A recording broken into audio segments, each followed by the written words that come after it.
আসসালামু আলাইকুম রহমতুল্লাহি ওবরকাতুহু।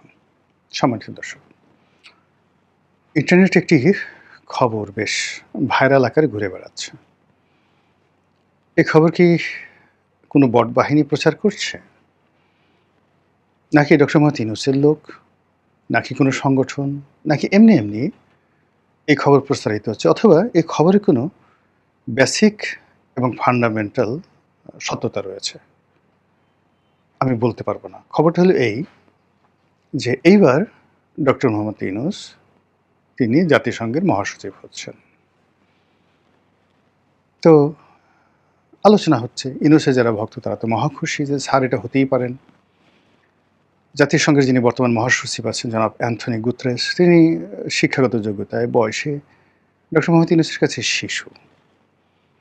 এছাড়া ডক্টর মোহাম্মদ ইউনূসের আস্থাভাজন, করুণাভাজন, তার শিষ্য, তিনি যাকে নিয়োগ দিয়েছেন সেই ব্যক্তি এখন জাতিসংঘের সবচেয়ে আনুষ্ঠানিক সেলিব্রিটি যে পোর্টফোলিও রয়েছে। মানে দৃশ্যত যেমন জাতীয় সংঘের সবচেয়ে ইফেক্টিভ এবং পাওয়ারফুল সংস্থা হলো নিরাপত্তা পরিষদ।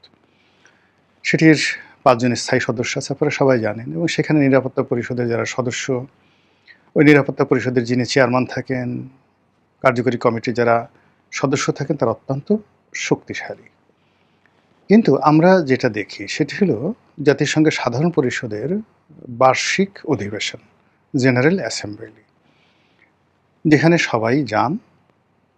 একজন সভাপতি মনোনীত হন ১ বছরের জন্যে, এবং যারা রাষ্ট্রপ্রধান, সরকার প্রধান সেখানে বক্তব্য দিতে যান, সবাই তাকে মাথা নুইয়ে কুর্নিশ করে পার্লামেন্টে বা উচ্চতর আদালতে যেভাবে বিচারকরা বসেন সেইভাবে সেই সাধারণ পরিষদের সভাপতি বসে থাকেন, এবং তাকে অ্যাড্রেস করে, মাননীয় স্পিকারকে অ্যাড্রেস করে যেভাবে কথা বলা হয়, মাই লর্ড যেভাবে বিচারপতিকে, প্রধান বিচারপতিকে বা সিটিং জাজ যিনি মানে এখানে প্রেসাইড ওভার করেন, তাকে উদ্দেশ্য করে যেভাবে আইনজীবীরা কথাবার্তা বলেন, ঠিক সেইভাবে তাকে সম্বোধন করতে হয়। তো সেই দিক থেকে যেটা হচ্ছে যে ডক্টর মোহাম্মদ ইউনূসের যিনি স্নেহভাজন জনাব খলিলুর রহমান, বাংলাদেশের পররাষ্ট্রমন্ত্রী, তো বাংলাদেশের পররাষ্ট্রমন্ত্রী জনাব খলিলুর রহমান অনেক যোগ্যতম ব্যক্তি, কিন্তু আমরা তাকে চিনতাম না, আমরা তাকে জানতাম না। আমরা তাকে জেনেছি ডক্টর মোহাম্মদ ইউনূসের কল্যাণে। আর তাকে যতটুকু পরিচয় করিয়ে দিয়েছেন তার গুরুত্ব এবং তার বিশালত্ব সম্পর্কে, সেটা হলো প্যারিস থেকে পিনাকি ভট্টাচার্য। তো সেই ক্ষেত্রে সেই খলিলুর রহমান সাহেব যদি জাতিসংঘের সাধারণ পরিষদের সভাপতি হতে পারেন, তাহলে ডক্টর মোহাম্মদ ইউনূসের জন্য জাতিসংঘের মহাসচিব হওয়া এটা কোনো ব্যাপারই না। এটা ডিমও না, ডিম ভর্তাও না, আলু ভর্তাও না। এটা উনি চাইলেই হতে পারেন। এটা উনার যারা লোকজন তারা বিশ্বাস করে, এবং উনি যাদেরকে তৈরি করেছেন উনার চারিপাশে, এটা এক ধরনের ইংরেজিতে একটি শব্দ আছে, সেডাকশন। মানে সবাইকে মোহবিষ্ট করে, মোহগ্রস্ত করে, তুমি কেমন করে গান করো হে গুণী। আমরা যেভাবে গুরুদেব বানাই, আমরা যেভাবে পীর বানাই, আমরা যেভাবে মাজারকে পুজো করি, আমরা যেভাবে তাল গাছকে পুজো করি, বট গাছকে পুজো করি, বা আরও অনেক দেবালয়কে কেন্দ্র করে আমরা অনেক কিছু করি, তদ্রূপ কিছু মানুষ আছে যারা এই দুনিয়াতে একটা মোহ তৈরি করতে পারে, সেটা যেভাবেই হোক না কেন। এ যুগে আছে, আদি যুগে ছিল। তো সেই দিক থেকে আপনি ধরুন ভগবান রজনীশ, আমেরিকার মতো জায়গাতে তার কোটি কোটি ভক্ত। আবার স্বামী বিবেকানন্দ, সারা দুনিয়াতে তার কোটি কোটি ভক্ত ছিল। তো সেই দিক থেকে ডক্টর মোহাম্মদ ইউনূস তিনিও একটা মোহমুগ্ধ আন্তর্জাতিক ভক্তকুল তৈরি করেছেন,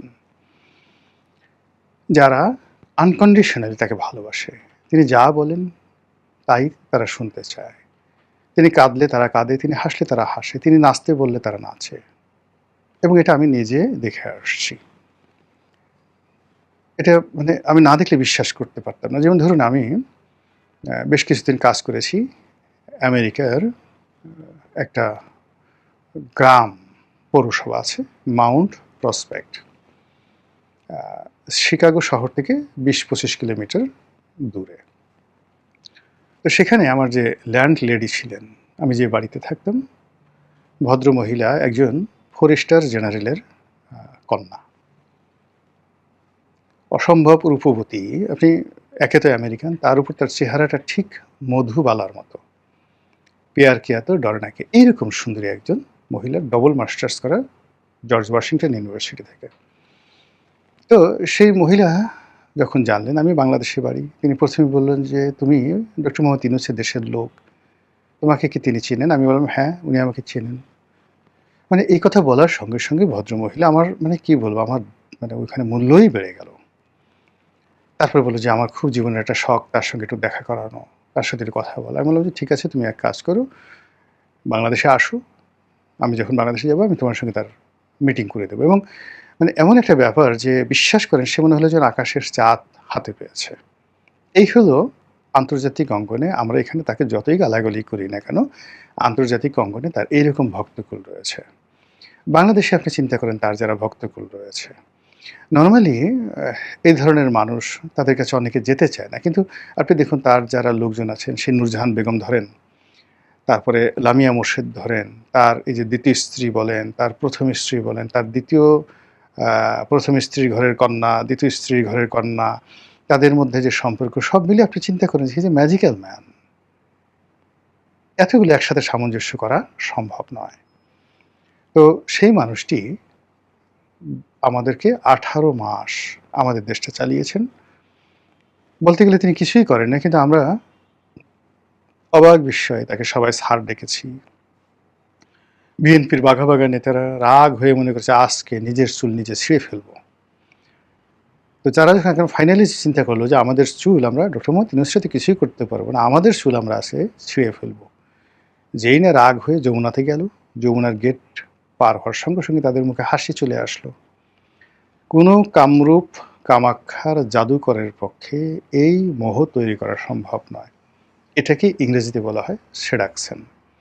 তো কাজেই তার যে আন্তর্জাতিক অঙ্গনে এই সেডাকশনের মাধ্যমে যে বিশাল একটা ভক্ত শ্রেণী তিনি তৈরি করেছেন, কিংবা ধরুন এই যে ১৮ মাসের যে ক্ষমতা, এই ক্ষমতাকালীন সময়ে কিন্তু তিনি অনেক লোকে তার ভক্ত বানিয়েছেন, মুরিদ বানিয়েছেন, বিশেষ করে জামাত। জামাত তো ডক্টর মোহাম্মদ ইউনূসের জন্য জান দেবে।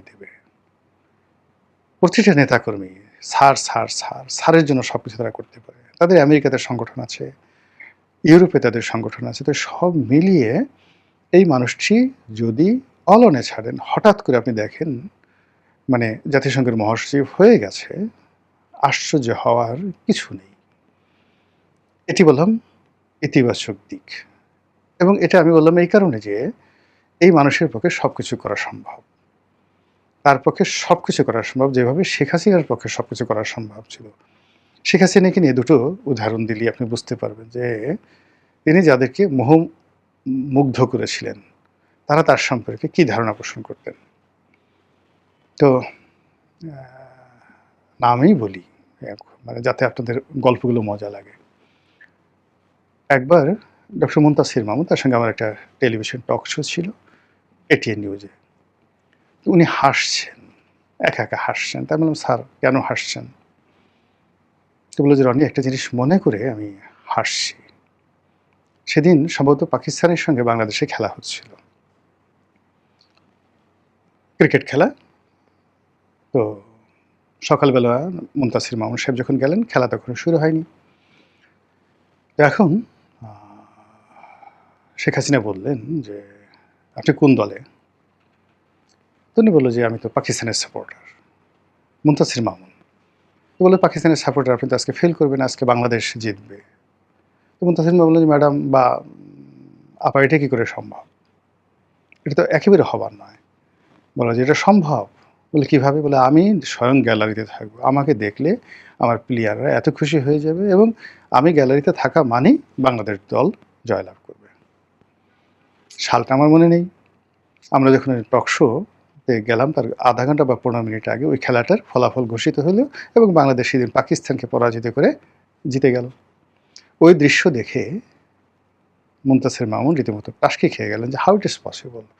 এতটা প্রফেসি থাকে কী করে একটা মানুষের? এতটা অলৌকিক ক্ষমতা থাকে কী করে?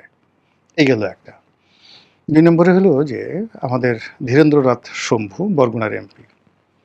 খুব ভালো সম্পর্ক, বন্ধুর মতো সম্পর্ক। তা আমি এমপি না ২০২১ সনের দিকে somehow জেলা রাজনীতিতে সে ফ্রাস্ট্রেটেড। তো আমাকে একদিন বলতেছিল যে, "রনি, ভবিষ্যতে দেখতেছি না, তোমারও নাই, আমারও নাই।" আমি বললাম যে, "কেন?"